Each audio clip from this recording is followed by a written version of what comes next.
요한복음 3장 22절로 36절 말씀을 가지고 주일 예배를 통해서 누구를 드러내는 인생인가, 누구를 드러내는 인생인가 하는 제목으로 할 말씀 증거하겠습니다. 요한복음 9번째 시간입니다. 지난 시간에 어떤 말씀이었는지 여러분 기억나시나요? 니고데모하고 예수님의 만남에 대한 말씀을 나누는데 그 말씀의 핵심은 거듭남에 대한 말씀이었죠. 하나님 나라에 들어가려면 물과 성령으로 거듭나야 한다. 예수님을 믿어야 영생을 얻는다. 그런 말씀이 있었고, 또 광야의 불뱀 사건처럼 십자가의 예수를 바라보는 것, 믿는 것을 통해서 구원을 얻는다는 말씀을 예수님께서 하셨었죠. 그래서 요한복음 3장 16절 아주 유명하고 중요한 말씀이라고 했죠. 하나님이 세상을 이처럼 사랑하사. 여기서 이처럼이라는 말이 뭐라고 했어요? 십자가를 의미한다고 그랬죠. 하나님이 세상을 이처럼 사랑하사 독생자를 주셨으니 이는 그를 믿는 자마다 멸망하지 않고 영생을 얻게 하려 하십니다. 이 말씀을 나눴었습니다. 제발 기억나셨으면 좋겠고, 자, 오늘 본문은 다시 이제 세례 요한이 등장하는 장면입니다. 잠깐 이제 카메오 출연하는 그런 장면인데 아주 중요한 메시지가 또 있죠. 여러분 잘 듣고 또 깨달은 대로 살아서 세례 요한처럼 하나님께서 높여주신 인생이 되는 저와 여러분들에게 간절히 바랍니다. 자, 여러분 요한이라는 사람은 두 사람이 있다고 했죠. 네, 요한은 두 사람이 있다고 했어요. 예수님의 12 제자 중에 있었던 요한이 있고, 그 사람이 어떤 성경을 기록했다고 했어요?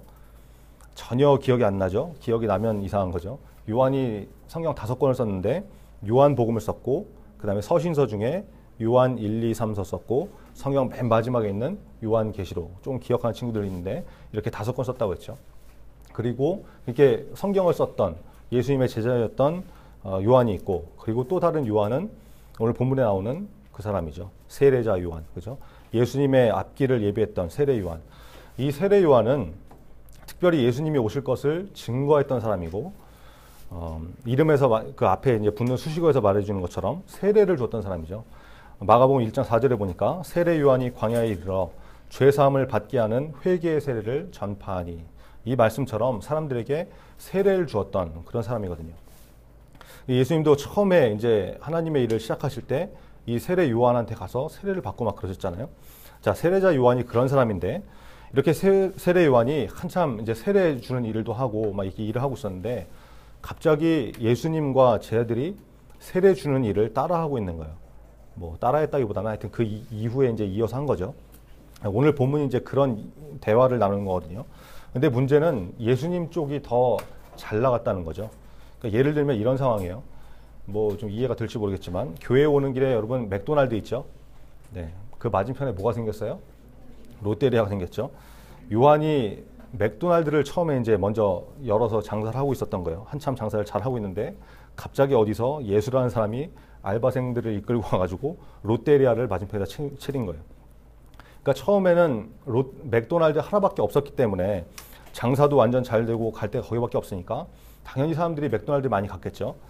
근데 이제 갑자기 뭐 롯데리아가 오픈하고 뭐 개업 이벤트하고 막 이러니까 사람들이 또 그쪽으로 막 몰리기 시작하는 거예요. 그러니까 뭐예요? 요한이 운영하는 맥도날드는 처음에 장사 완전 잘 되다가 갑자기 롯데리아가 생겨가지고 손님은 줄고 팔이 날리고 인기 떨어지고 뭐 이런 상황이 벌어진 거예요.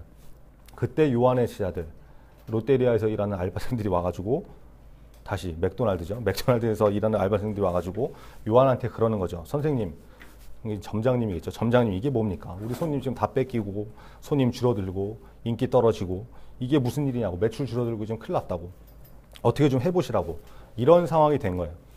그게 오늘 본문하고 무슨 상관이냐, 이런 생각을 또 이제 안 하는 사람이 있을지 모르겠는데, 요한의 입장에서 보면 심리적으로 좀 비슷한 상황일 수도 있겠죠. 그죠? 사람들이 세례 요한에게 몰려왔었고 세례도 받고 말씀 듣고 완전 인기 좋게 잘 나가고 있었는데 그게 이제 막 다 없어져 버리는 그런 상황이잖아요. 그때 어떤 마음이 들겠냐 이거죠. 그죠? 한번 그 마음을 한번 생각해 보자고. 교회를 한번 예로 들어볼까요? 어떤 동네에 좋은 교회가 있어요. 뭐 이름이 좋은, 그래서 이제 좋은 교회예요. 그 주변에 교회는 거기밖에 없어요. 그러니까 사람들이 막 몰려오고 부흥되고 교회가 점점 커져 나가고 있는데 갑자기 길 건너 맞은편에 교회가 하나 더 생긴 거예요. 이름은 더 좋은 교회. 그랬더니 이제 새로 생긴 더 좋은 교회로 사람들이 막 이제 또 가는 거죠. 원래 다니던 사람들도 빠져나가고 주변에 안 다니던 사람들도 막 그쪽으로 막 몰려가는 거예요. 그러니까 야, 더 좋은 교회 진짜 더 좋더라고. 찬양 인도도 너무 은혜스럽고 목사님도 잘생기고 설교도 더 좋더라고. 뭐 이러면 여러분 원래 있던 교회, 그 좋은 교회는 어떤 마음이 들까요? 박수 쳐줄 수 있겠습니까? 아, 나이스. 뭐 잘 됐네. 뭐 이렇게 할 수 있겠어요? 교회에 남아있는 성도들한테 아, 여러분 더 좋은 교회 생겼으니까 진짜 이름대로 더 좋으니까 한번 가셔도 된다고. 거기가 그렇게 은혜롭고 뭐 그렇다고 그러는데 가서 예배 드리시라고. 우리 교회보다 더 좋으니까 어서 가시라고. 이렇게 말할 수 있겠냐 이거죠. 당신네 교회는 부흥해야 되고 우리 교회는 망해야 된다. 이렇게 말할 수 있겠습니까? 그렇게 못하죠. 그죠? 인간적으로 잘 못할 거 아니에요. 그렇게 남의 교회를 세워주고 축복해주고 남을 이렇게 하기보다는 우리는 어떻게 합니까? 더 좋은 교회 이거 문제 있다고. 더 좋긴 뭐가 좋냐? 더 좋은 교회가 아니라 더 좋은 교회다. 우리 교회보다 예배 시간에 성도들이 더 졸더라. 막 험담하고 소문 퍼뜨리고 유언비어 날리고 이단 갔다고 가지 말라 그러고 그 교회 쫓아가가지고 하필 왜 여기다가 교회를 세웠냐? 한번 해보자는 거냐? 뭐 이렇게 난리치고 싸우지 않겠습니까? 이게 현실이죠. 그죠? 내가 더 잘 되고 그래야 남이 좀 되는 거를 뭐 용납하고 받아들일 수 있는 거지. 나는 망하고 남이 잘 되는 거 이거 받아들이기가 쉽지 않다니까요. 맥도날드하고 교회 얘기하니까 또 전혀 공감이 안 되죠. 여러분 얘기를 한번 해볼까요? 친한 친구가 있어요. 친한 친구가 자기보다 잘 나가면 아, 그 친구 참 훌륭하지. 그 친구는 잘 돼야 되고 나는 망해야 돼. 이런 사람 우리 중에 없잖아요. 그죠? 밤낮 뭐 좋아하는 노래가 뭐냐 물어보면 좀 오래된 노래지만 2NE1의 내가 제일 잘 나가. 이런 노래나 좋아하고 가사 중에 이런 게 있다면서요? 내가 봐도 내가 좀 끝내주잖아. 네가 나보다 더 잘 나가? 노노노 나나나. 뭐 이런 가사 있다면서요? 그게 우리의 모습이 아니냐 이거예요. 그죠? 우리 마음 가운데 다 그런 모습들이 있는 거죠. 제가 중고등부 시절에 찬양팀 리더를 한 적이 있었는데 놀라운 일이죠. 네, 고2, 고3 때 이렇게 했는데 여러분 이번 주 금요일 금요기도회 때 제가 이제 예배를 처음부터 끝까지 다 인도하거든요. 찬양 인도부터 설교, 뭐 기도회까지 혼자 원맨쇼를 다 해야 되는데 굉장히 좀 부담이 많이 돼요. 이거 중고등부 찬양팀 리더 했던 거 이후로 아마 처음 찬양 인도를 하는 것 같은데 굉장히 부담이 되는데 하여튼 여러분 좀 기도 좀 많이 해주시고 가급적 많이 좀 참여하셔서 함께 예배드리면 참 좋을 것 같습니다. 물론 뭐 와도 찬양도 잘 안 하고 설교 때 졸고 그래서 큰 도움은 안 되겠지만 그래도 이렇게 익숙한 얼굴들이 많이 보이면 도움이 되겠죠. 금요일날 밤 9시니까 상황이 되면 좀 나오시면 좋겠어요. 자, 어쨌든 제가 중고등부 때 찬양팀 리더를 했었는데 그때 교회에 새로운 남자 놈이 하나 있었거든요. 교회에 이제 처음 왔으니까 잘 적응도 못하고 뭐 빌빌거리고 막 그러고 있는데 막 구석에 앉아 있고 이게 얘기를 해보니까 드럼을 좀 칠 줄 안다는 거예요. 그래서 그래? 그러면 너 한번 드럼 좀 쳐볼래? 하고 이렇게 시켜보니까 또 제법 좀 잘 치더라고요. 마침 이렇게 그 드러머가 좀 필요한 상황이었는데 드럼을 막 치는 거예요. 그래서 야 이거 어디서 스틱 좀 돌리고 왔나 보다 뭐 이렇게 하고서 이제 그럼 너 한번 나하고 같이 찬양팀 해볼래? 이렇게 해서 뽑아서 써줬죠. 그래서 교회에 적응하게 도와주고 그렇게 막 이제 키워줬더니 나중에는 막 인기를 혼자 독차지하고 막 그런 거 있잖아요. 교회 오빠 드럼 치는 교회 오빠 뭐 끝발 날리잖아요. 그죠?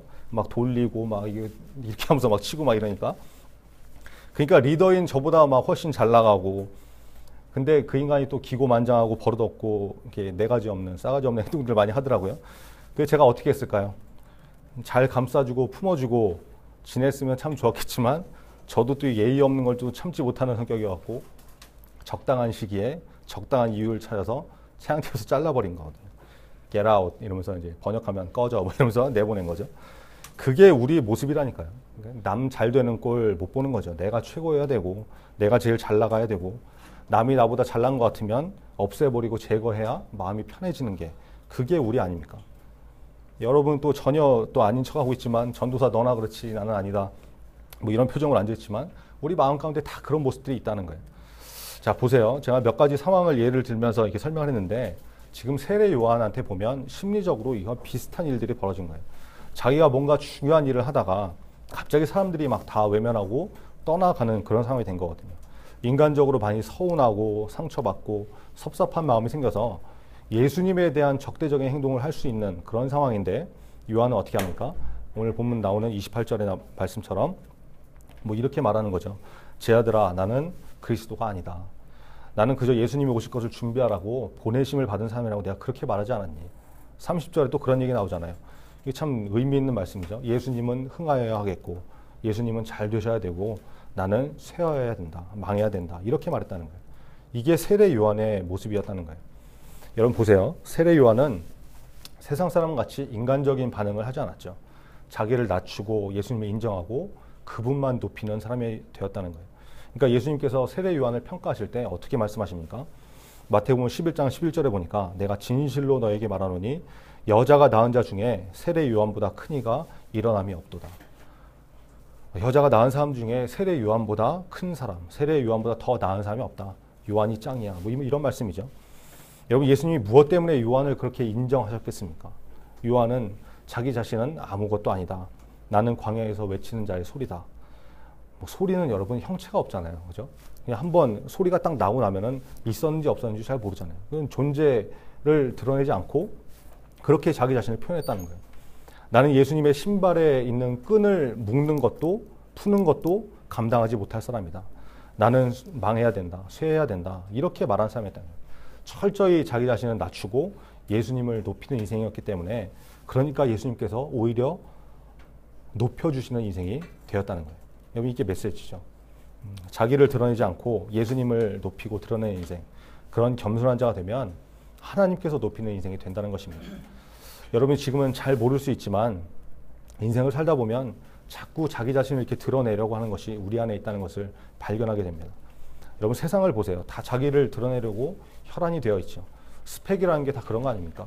내가 남보다 얼마나 잘났는지, 얼마나 더 뛰어났는지, 내가 얼마나 남보다 더 공부를 잘했는지, 더 많은 능력을 갖고 있는지, 그거 내세우는 게 스펙이잖아요. 스펙을 통해서 자기 자신을 드러내고 인정받으려고 하고 좋은 직장에 들어가려고 그러고, 그죠?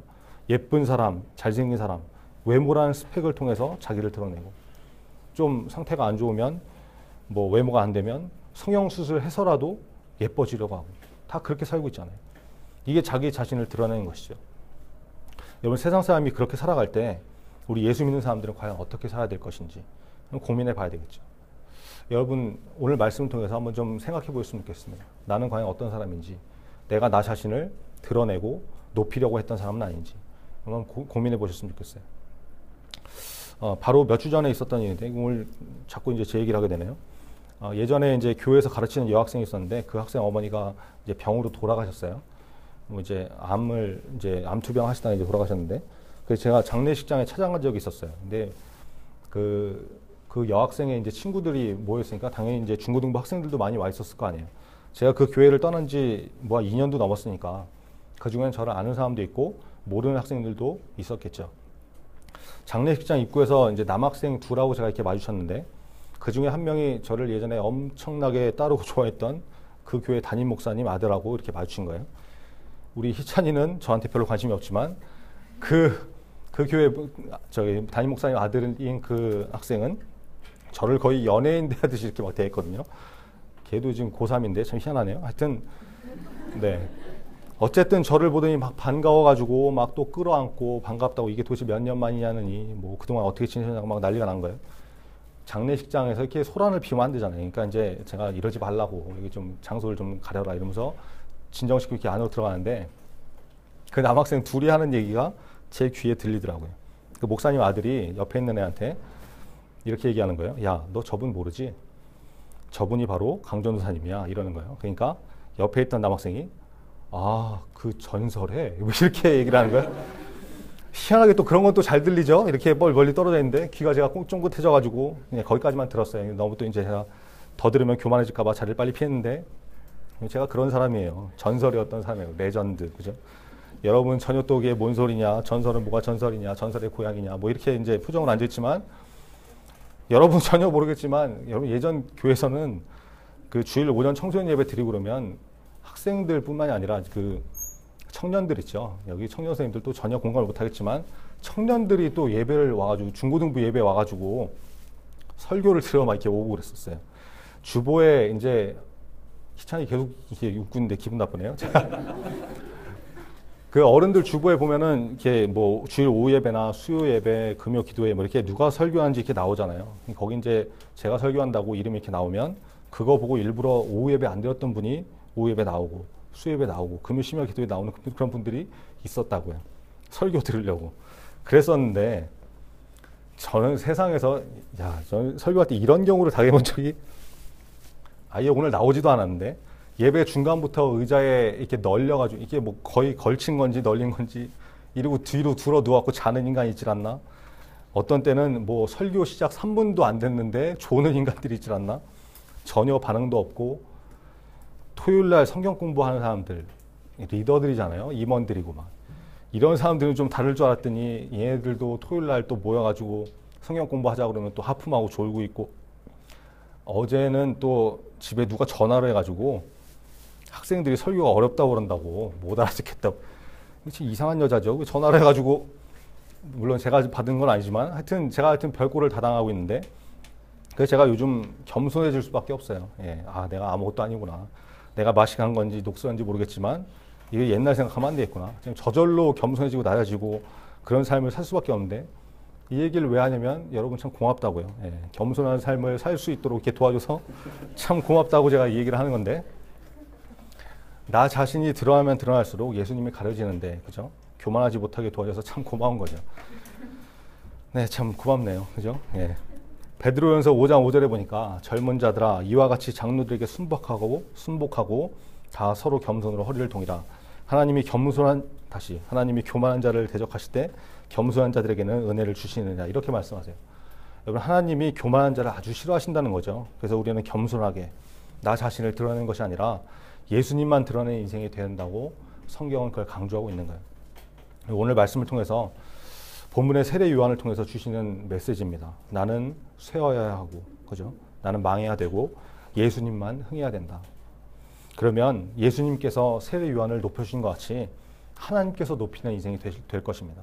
여러분 오늘 말씀 기억하시고 우리 인생 가운데 너무 잘난 척하지 맙시다. 저도 여러분의 도움으로 이렇게 겸손해질 테니까 여러분도 별로 잘난 거 없으니까 잘난 척하지 말고 겸손한 마음으로 예배 좀 잘 드리시고 너무 튀고 오르지 말고 졸아도 그냥 꾸벅꾸벅 졸고 그러지 엎어져 자고 이러면 이게 문제가 있는 거죠.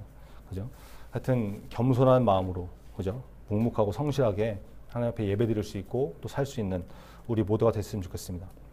뭔가 칭찬받을 일을 하면 그걸로 나 자신을 자꾸 드러내는 것이 아니라 예수님을 드러내고 또 하나님께 영광 돌릴 수 있는 우리 중고등부와 저 자신이 되기를 간절히 바랍니다.